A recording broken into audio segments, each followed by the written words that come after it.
Aláròyé máa wí o.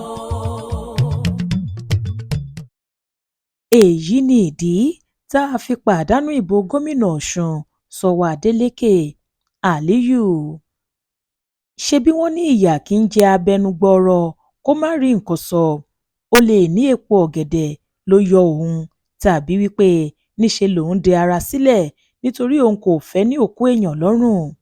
bí ọ̀rọ̀ ìdìbò gómìnà tí wọ́n dì kọjá nípínlẹ̀ ọ̀sùn ṣe rí rèé, pẹ̀lú àwáwí tó ń ti ẹnu ọ̀pọ̀lọpọ̀ ọmọ ẹgbẹ́ òṣèlú onígbàálẹ̀ ìyẹn All Progressives Congress APC jáde nípa bí wọ́n ṣe fìdírẹmi nínú ìdìbò náà.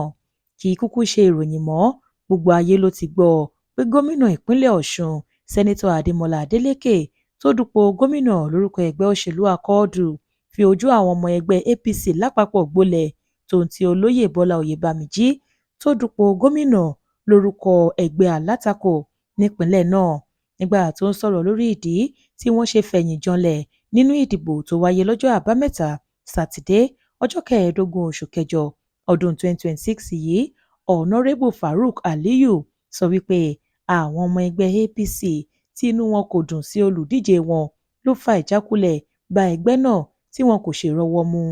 ọ̀nàrẹ́bù aliyu, ẹni tó ti fi ìgbà kan jẹ́ olórí àwọn ọmọ ẹgbẹ́ òṣèlú tó kéré jùlọ nínú ilé ìgbìmọ̀ asòfin àpapọ̀ kejì ilẹ̀ yìí, gbà wípé gómìnà adeleke àti ẹgbẹ́ òṣèlú akọ́ọ̀dù tó gbé dání kó lè dá ẹgbẹ́ APC mú nínú ìdìbò bí kì í bá ṣe ti ìkùnsínú tó wà láàrin àwọn ọmọ ẹgbẹ́ òṣèlú onígbàálẹ̀. gẹ́gẹ́ bó ṣe sọ, gbogbo ohun tó wà ní ìkápá wa la ṣe láti borí nínú ìdìbò yẹn, ṣùgbọ́n àwọn ọmọ ẹgbẹ́ wa tínú ń bí ni kò jẹ́ kí ìgbìyànjú yẹn ó so èso rere.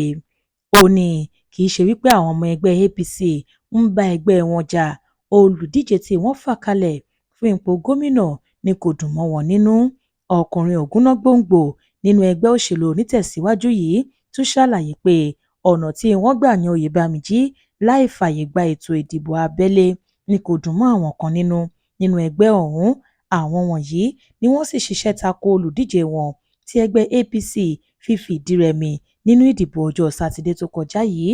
àmọ́ ṣá o, lórí awuyewuye tó ń lọ pé ó ṣeé ṣe kí ẹgbẹ́ òṣèlú onígbàálẹ̀ ó péjọ tako àbájáde ìdìbò yìí, ọ̀nàrẹ́bù aliyu fìdí rẹ̀ múlẹ̀ pé adeleke náà ló wọlé ìdìbò ọ̀hún láti ṣe gómìnà fún sáà kejì. òun lọ̀pọ̀ ará ìpínlẹ̀ ọ̀ṣun dìbò yàn láti máa tẹ̀síwájú nílé ìjọba wọn.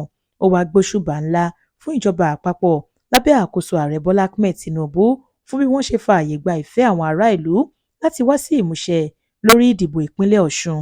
ó ní èyí ló tako ìgbàgbọ́ ọ̀pọ̀ àwọn ènìyàn pé kó tó di wípé wọ́n tilẹ̀ dìbò rárá ní ìjọba àpapọ̀ ti kọ àbájáde ìdìbò náà pamọ́ síbì kan tó jẹ́ wípé níṣe ni wọn yóò kọ̀ ká jáde tí wọn yóò sì kéde wípé oyèbámíjí tí ẹgbẹ́ àwọn fà kalẹ̀ ló wọlé ìdìbò náà. pẹ̀lú bí àjọ elétò ìdìbò ilé wa INEC ṣe wá kéde ẹgbẹ́ akọ́ọ̀dù tí àwọn ará ìlú dìbò yàn gẹ́gẹ́ bí ẹni tó gbégbá orókè nítòótọ́. èyí ṣàpèjúwe ìjọba Tinubu gẹ́gẹ́ bí olólùfẹ́ democracy tá a sì mọ̀ sí ètò ìṣèjọba àwaarawa. Ọ̀làwálé Àjàó ló ṣe àkójọpọ̀ ìròyìn yìí fún ìkànnì Aláròyé Online TV.